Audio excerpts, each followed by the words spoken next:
Dampness in properties is not only annoying, driving up heating costs and increasing your cleaning requirements, but it can also lead to serious health problems. Following on from part 1 on this topic, I will be exploring other reasons you might be suffering from dampness or condensation.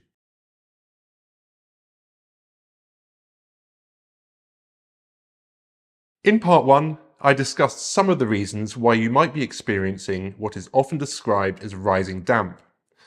Unfortunately, the issue of dampness is much broader than one issue, so in this video we will be exploring the role of other causes of dampness.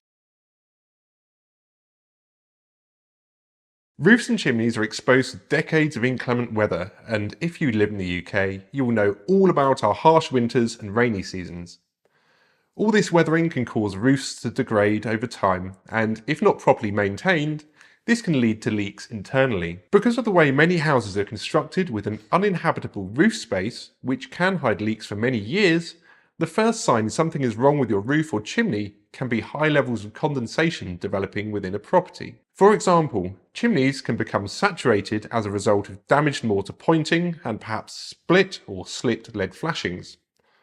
This water within brickwork is drawn out into the heated air inside the property, which then condensates on cold surfaces, often before visible signs of dampness can be seen. If you have issues with condensation, we recommend that you ask a chartered building surveyor for advice. Alternatively, your property might have some slipped or damaged tiles, or mortar pointing to valley gutters or roof verges could be degraded. Before working at height legislation was in place in the UK, many Victorian properties were built with their party walls rising through the roof to form a parapet. This parapet is normally quite a complicated element, and small areas of damage over time can lead to excessive water ingress. When these were built, there was an expectation that they could be relatively easily repaired. Today, these parapet walls are expensive to maintain due to the amount of scaffolding and other safe access methods being required. As such, these are often not well maintained, and it is only when a building surveyor inspects that degradation will be found. Due to the large expense of completing work to these parapets, even when the issue is highlighted, it is sometimes ignored. Of course, not all water within a property comes from our fantastic British climate. Almost all properties will have some form of plumbing through hot and cold water and waste pipes. As with anything else in a property, these can suffer issues from age-related degradation, accidental damage, or even poor workmanship from their original installation. Often, pipes are concealed within areas of the building that can't be easily accessed, inside boxings or maybe under the bath. For this reason, issues can sometimes go undetected until they cause damage elsewhere.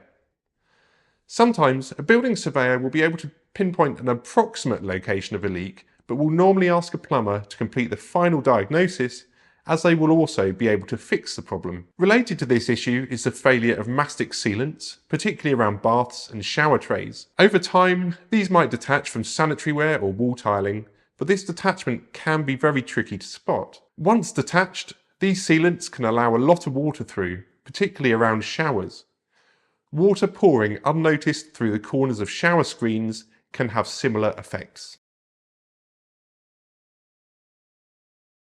There are many other issues which can contribute towards internal dampness, and these are too numerous to describe here. This is why when completing damp assessments, our surveyor will want to inspect your property in person and will not diagnose based on a few photographs provided over email. There might be gaps between windows and walls, drill holes which have been left open, or even structural movement. All of these will be considered when our surveyors inspect your property. Addressing dampness within buildings can be very expensive and disruptive. In certain circumstances, your insurer might be able to help with the cost of remedial works. However, insurance is not a substitute for good building maintenance, and if your insurer deems your dampness to be a result of wear and tear or poor maintenance, they are likely to refuse to pay out. The longer you leave a damp issue, the more it is likely to cost to fix, and the less likely your insurer will be willing to help. We recommend that as soon as you notice dampness affecting your property, you should take steps to address it. We can advise you on the necessary next steps. No problem. Our team of expert building surveyors will be pleased to help you identify the causes of dampness and will set out necessary remedial work.